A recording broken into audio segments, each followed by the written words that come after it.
हरे कृष्णा। आपका स्वागत है भक्तों हमारे इस विशेष धार्मिक कार्यक्रम में।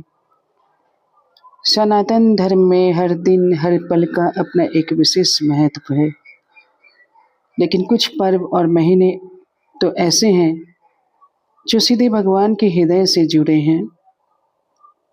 ऐसा ही एक पावन महीना है वैशाख मास, जिसे माधव मास भी कहा जाता है।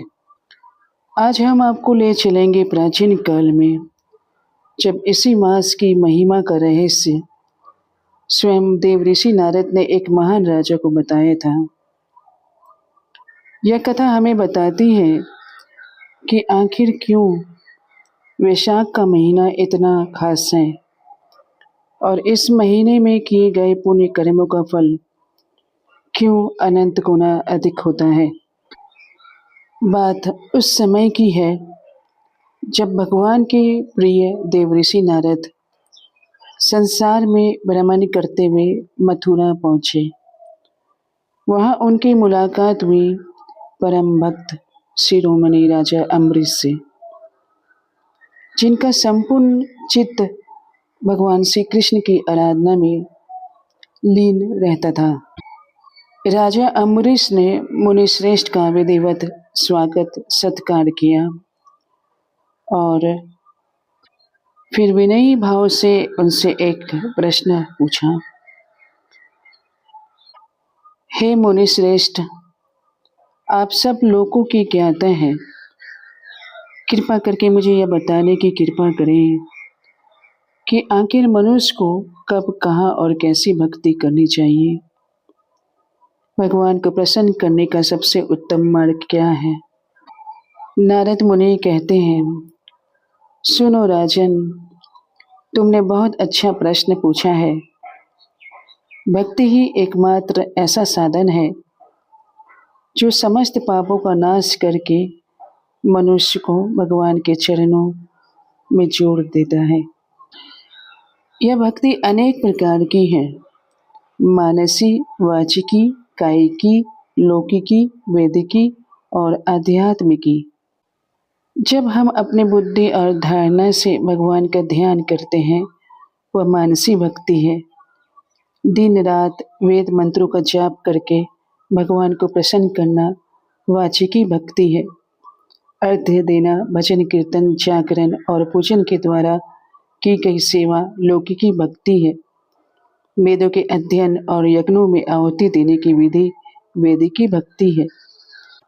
और जब साधक इंद्रियों को वश में करके निरंतर ध्यान में लीन होकर हृदय में भगवान के दर्शन करता है, वह आध्यात्मिकी भक्ति है।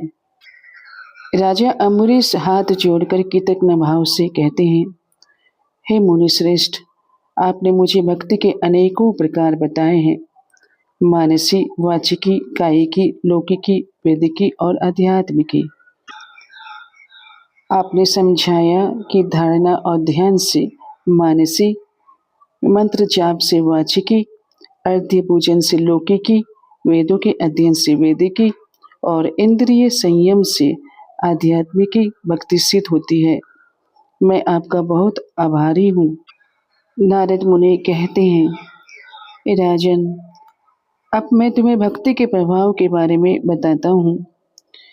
जैसे जलती हुई अग्नि काष्ठ को भस्म कर देती है, वैसे ही भगवान की भक्ति मनुष्य के सभी पापों को तत्काल जला देती है। इस पृथ्वी पर मनुष्य जब तक भक्ति का श्रवण नहीं करता, भक्ति का आश्रय नहीं लेता, वह हजारों बार जन्म, मृत्यु, जड़ा और व्याधि को प्राप्त करता है। तुमने भक्ति के लक्षणों को सुनने की प्रार्थना की, सो मैंने अब तुम्हें सुना दिया है। और अब मैं गंगा स्नान करने को जा रहा हूँ। इस समय वैशाख का महीना चल रहा है, जो भगवान लक्ष्मीपति को बहुत प्रिय है। राजा अम्बरीश विस्मित होकर हाथ जोड़कर पूछते हैं, स्नान?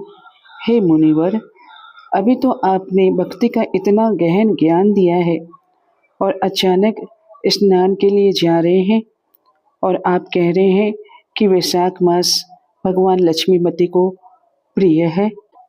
हे मुनिश्रेष्ठ, यह तो मुझे समझ में नहीं आया।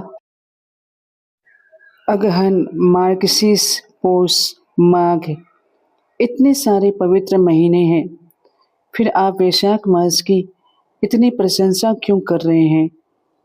उसे माधव मास क्यों कहा जाता है? और सबसे बड़ी बात, उसे सब मासों में श्रेष्ठ क्यों बताया गया है? नारद मुनि मुस्कुराते हैं और वापस बैठ जाते हैं। धन्य हो राजन, तुमने बहुत गूढ़ प्रश्न पूछा है।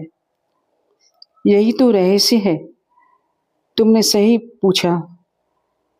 आखिर वैशाख में ऐसी क्या खास बात है? सुनो राजन, मैं तुम्हें वही बता रहा हूँ जो मैंने स्वयं अपने पिता ब्रह्मा जी से सुना है। यह कोई साधारण बात नहीं है।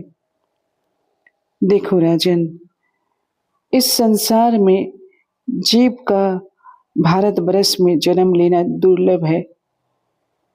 उससे भी दुर्लभ है मनुष्य योनि में जन्म लेना। मनुष्य होकर भी धर्म में प्रवृत्ति होना कठिन है।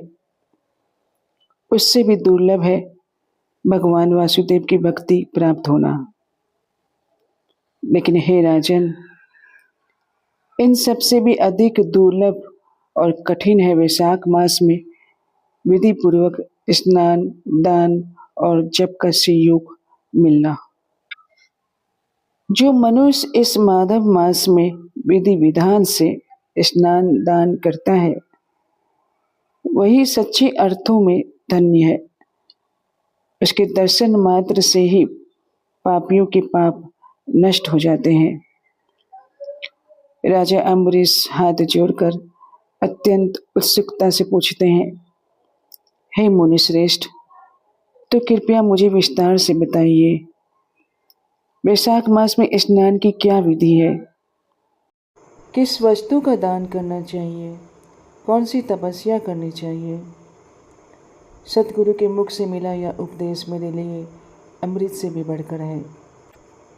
नारद मुनि प्रसन्न होकर कहते हैं, सुनो राजन, मैं इस संसार के कल्याण के लिए तुम्हें माधव मास की संपूर्ण विधि बताता हूँ। यह विधि इतनी फलदायी है कि इसे करने वाला मनुष्य इस लोक और परलोक दोनों में पूजित होता है। तो भक्तों, यहाँ से शुरू होती है राजा अम्बरीश के इसी प्रश्न के बाद से नारद जी ने वैशाख मास की संपूर्ण विधि बताई। क्या करें, क्या नहीं करें, किसका दान करें, कैसे स्नान करें। यह साल का वह पावन अवसर है जब भगवान माधव अपने भक्तों पर विशेष कृपा बरसाते हैं। तो यह साल 3 अप्रैल से 1 मई तक यह दुर्लभ वैशाख मास आ रहा है। अब सवाल यह है कि आखिर नारद जी ने राजा अम्बरीश को कौन सी विधि बताई थी? वैशाख मास में स्नान करने का सही तरीका क्या है? कौन सा दान सबसे उत्तम माना गया है? और किस मंत्र से भगवान माधव की पूजा करनी चाहिए? यह सब हम आपको बताएंगे अगली वीडियो में, बिल्कुल विस्तार से एक एक करके। नारद जी ने राजा अम्बरीश को जो विधि बताई है वह संपूर्ण विधि हम लेकर आ रहे हैं आपके लिए। तो चैनल को सब्सक्राइब कर लीजिए और घंटी दबा दीजिए ताकि यह अमूल्य जानकारी आप तक पहले पहुँचे। धन्यवाद। जय श्री कृष्ण, जय माधव।